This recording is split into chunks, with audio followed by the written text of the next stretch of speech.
Assalamualaikum warahmatullahi wabarakatuh. Kembali lagi dengan saya Dinar Aula Safina dengan NIM 2305120409. Jadi pada praktikum kali ini saya akan menjelaskan mengenai simulasi routing dinamik OSPF di mikrotik. Praktikum ini merupakan praktikum lanjutan dari routing statik yang telah saya buat kemarin. Jadi tujuan dari praktikum ini yang pertama mengetahui cara kerja routing dinamik OSPF di mikrotik dan juga mensimulasikan routing dinamik OSPF mikrotik dengan Genestri. Nah, untuk skema jaringannya juga sama. Ini ada router 1, router 2, router 3, dan juga ada web server, PC1, PC2, dan PC3. Oke, kita melanjutkan ke praktikum sebelumnya yang telah kita buat, sudah membuat ini kan, router 1, router 2, dan router 3. Kita cek dulu di PC1, PC2, PC3 ya. Ini di IP-nya, addresses. Nah, ini sudah sesuai ya dengan settingan IP address yang ada di gambar sebelah kiri. Ada 12.12.12.1/24 dan selanjutnya. Untuk PC2 kita cek. Untuk PC3 kita cek dulu. Ini merupakan menuju ke router 2 ya. Jadi kita cek di PC3. IP addresses. Nah, ini juga sama ya. Sudah list IP address-nya di sini. Lalu juga kita ke router 3 yaitu web server. Kita buka dulu inbox-nya.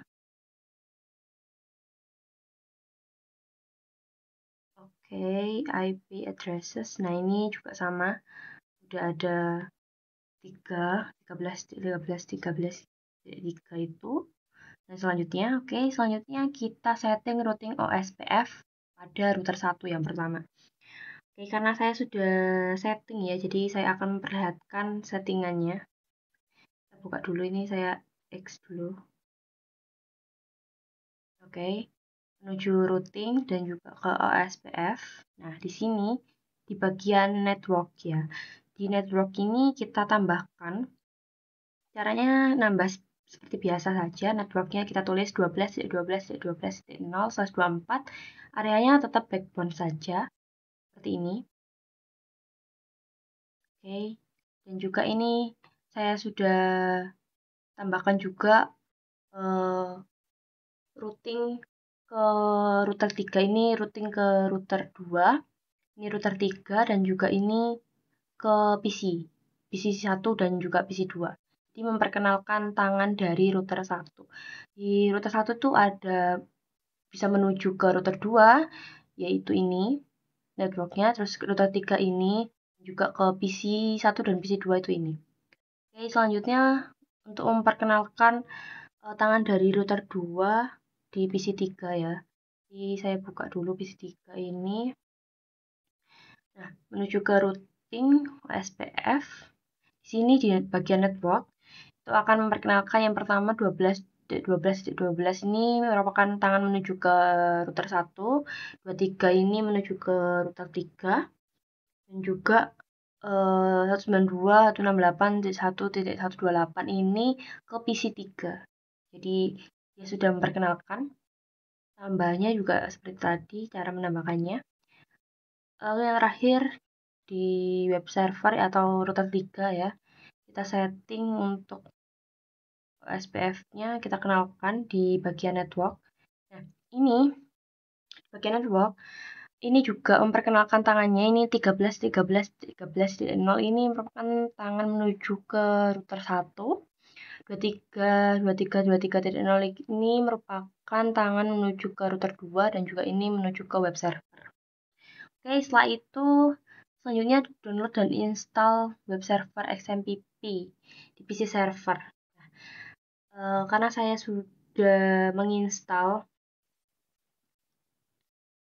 XMPP-nya, jadi saya buka aja langsung di program XMPP dan XMPP control. Nah, ini Saya start. Oke, setelah itu ini ya, pastikan Apache running. Setelah itu kita menuju ke folder. Kita menuju ke folder. Setelah itu menuju ke my computer. Ini saya simpannya di sini. XMPP ini. Nah, setelah itu menuju ke htdocs. Nah, setelah itu, bentar, saya ubah dulu ini. Nah, untuk indeks PHP ini harusnya indeks PHP ya, tapi saya sudah ganti. Lalu kita edit di bagian yang indeks ini. Ini sudah saya edit. Nah, sama seperti ini. Selamat datang di webjar.com. Seperti itu saja. Lalu setelah sudah seperti ini, kita coba akses web tersebut dari PC 1 dan juga dari PC 3 ya. Kita coba di PC 1 dulu. Kita coba akses 43.43.43 ya. Karena ini belum terhubung ke internet ya, karena aku tidak punya kabel LAN-nya. Jadi, nah ini sudah tertampilkan ya di PC 1. Kita coba di PC 3 di Mozilla. Kita coba 43.43.43.1. Nah, ini juga sudah bisa terkonek dengan web server ya. Oke. Baik. Saya lanjutkan. Saya akan ngecek di PC 2 ini untuk ke 43.43.1 ya. Nah, dia sudah bisa terhubung. PC 1, PC 2, dan PC 3 sudah terhubung semua ke web server ya. Setelah itu kita menuju ke DNS. Nah, buat DNS di router 3, allow remote request, berarti kita menuju ke web server. Lalu kita buka lagi Winbox-nya tadi. Kita connect, terus habis itu kita buka IP DNS. Nah, setelah itu kita hapus dulu. Maaf. Kita hapus dulu ini allow request ya. Setelah itu kita klik bagian static. Nah, kita tambahkan nama jarcom.com dengan address di mana 43.43.43.1. Setelah itu oke. Aktifkan DNS di PC 1, PC 2, dan PC 3.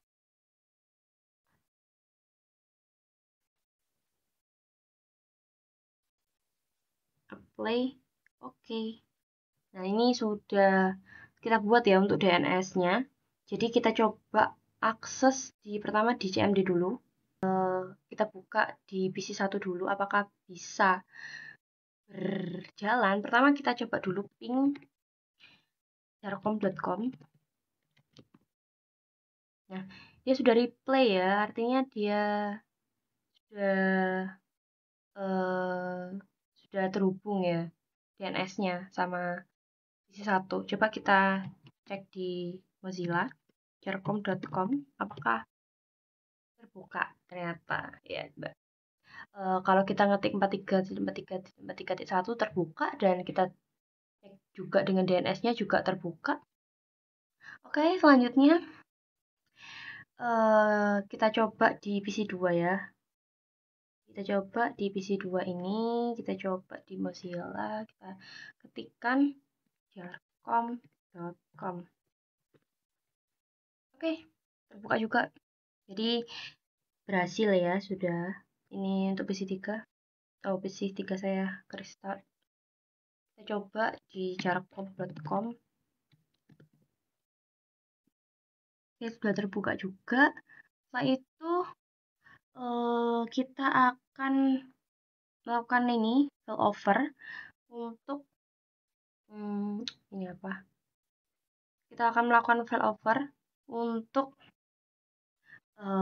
men-setting interface MikroTik 86 supaya bisa mati ketika kabel diputus di router 1, router 2, dan juga router 3. Caranya yang pertama, bentar.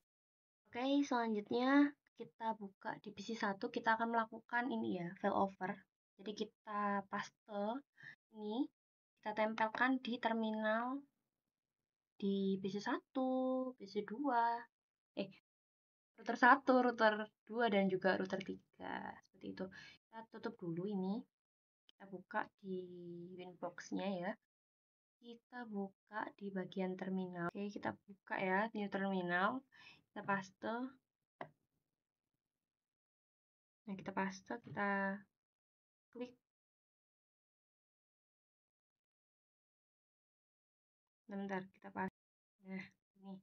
Set disable running. Bentar. Oke. Nah, itu udah ya. Kita coba juga di PC3 juga seperti itu. New terminal. Kita buka new terminal. Kita paste lagi. Oke. Selanjutnya yang terakhir di web server. Kita buka seperti tadi new terminal. Bentar, kita X dulu new terminal. Kita paste juga. Oke, jadi pada saat kita buka di GNS3-nya ya, lalu kalau kita punya kondisi di kabel ini antara router 1 dan router 3 ini terputus, yang harusnya kalau misal dari PC1 mau menuju ke web server kan lewat dari router 1 ke router 3 ya seharusnya. Nah, tapi kalau ini diputus, dia akan melewatkan dari router 1 akan menuju ke router 2 dan juga menuju ke router 3. Nah, kita buktikan apakah hal tersebut itu benar. Bentar. Saya tunjukkan dulu ya di PC1 itu pada IP bukan di router 1 di routing.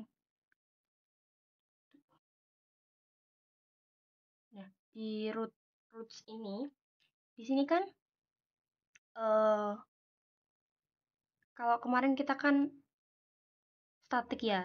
Jadi di sini AS, tapi setelah kita memperkenalkan tangan-tangannya, di sini akan berubah menjadi DAO ini, dinamik. Nah, di sini kita punya ada 3 dinamik ya, di sini di PC berapa ini? PC1. Kalau kita putus di router 1 dan router 3 ini, yang seharusnya untuk menuju ke 43.43.43.0 itu melewati 13.13.13.3 yang artinya ini menuju ini. Dia akan berubah arah seharusnya ya. Kita putus dulu. Oke, ini membutuhkan waktu yang cukup lama. Ini sudah berganti ya, 12 ya 12 ya 12 ya 2. Yang seharusnya 13 ya 13 ya 13 ya 3 ya sudah berganti. Kita coba cek ya di CMD. Kita coba aja langsung ke web server ya, berarti restart 43.43.1.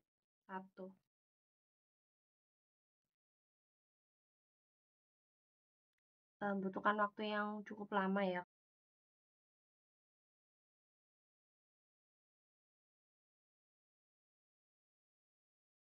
Nah, ini kan itu ya menuju ke gateway dari PC1 yaitu 62 ini. Nah, seharusnya di 2 ini nah dia menuju ke router 2, 12 ya 12 ya 12 ya 2. Dan menuju ke router 3.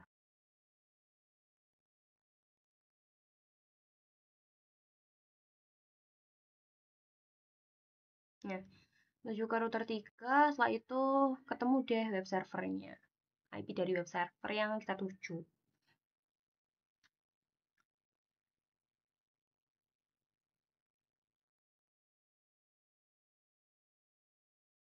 Oke, jadi seperti itu ya untuk kondisi jika router 1 dan router 2, router 3 itu kabelnya terputus. Kita gabungkan lagi. internal. Oke, sekarang saya mau nambahkan di bagian ini ada cloud. Sebenarnya ini itu internet ya. Jadi jika terhubung ke internet itu bisa menggunakan ini. Jadi sekarang saya sudah menggabungkan ini laptop ini ke internet dengan menggunakan kabel USB. Jadi ini yang terhubung ini Ethernet 3 ya. Jadi kita coba menghubungkan ini bukan Ethernet 2. Bentar kita hapus dulu. Kita hapus dulu kanan. Kita kan udah buat ya di sini. Nah, add. Oh, kita belum add. Oke. Setelah itu kita klik ini seperti tadi Ethernet 3 dan ini karena saya pakai yang ada internet itu Ethernet 3. Kita menuju ke web server. Nah, kita buka di IP lalu DNS DHCP client. Nah, kita tambahkan ini saya sudah tambahkan Ethernet 4. Ini nanti akan mendapatkan IP sendiri. Oke, setelah itu kita menuju ke ini IP. Jangan lupa firewall-nya ya. Ini masquerade. Kita tambahkan ini out interface-nya itu Ether 4. Lalu action-nya itu masquerade. Play oke. Udah seperti ini. Harusnya udah bisa ya untuk kita buka Google gitu. Nah, dia sudah bisa terhubung ke internet ya. Tapi di PC 1, PC 2, dan PC 3 itu belum bisa terhubung ke internet. Karena apa? Dia belum terhubung ke routernya itu belum terhubung ke internet. Yang terhubung ini hanya router 3 saja. Jadi kita perlu men-setting terlebih dahulu. Nah, ini nggak bisa kan untuk router 1. Di PC 1 ini nggak bisa masih kan. Jadi kita perlu men-setting dulu di settingnya di router 3 yaitu di web server. Kita buka. Dari ini saya tutup dulu. Kita buka di bagian routing OSPF. Nah, di instance ini kita ganti default. Jadi kalau misal ada IP selain dari yang kita cantumkan tadi itu nanti akan dilemparkan ke router 3 gitu ke internet. Kita klik always as type itu. Oke. Harusnya ya di PC 1 dan semuanya itu nanti bisa terhubung ke internet tuh. Udah bisa kan? Jadi di sininya nanti ada ini 0000. Dia dilemparkan ke router 3 yaitu 13 ini dari router 1 ya. Ini untuk PC 1 sudah terhubung ke internet, kita coba di PC 2. Kita coba langsung saja di internetnya. Kita buka Mozilla-nya. Kita klik google.com.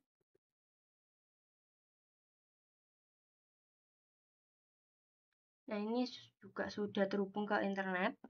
Kita buka di PC 3. Kita coba buka ya di PC 3. Tadi di PC 1 dan PC 2 itu sudah ya terhubung ke internet. Bisa buka Google. Coba kita buka di PC 3. Apakah dia sudah terhubung ke internet? Harusnya nah, sudah ya, sudah bisa untuk internetan kita juga sudah bisa. Oke, jadi di PC 1, PC 2, PC 3, dan juga web server itu semua sudah terhubung ke internet. Dan tadi kita juga sudah menyeting untuk routing dinamiknya. Jadi kita memperkenalkan saja tangan-tangannya. Seperti itu. Demikian presentasi praktikum routing dinamik OSPF kali ini. Jika ada kesalahan, saya mohon maaf. Wassalamualaikum warahmatullahi wabarakatuh.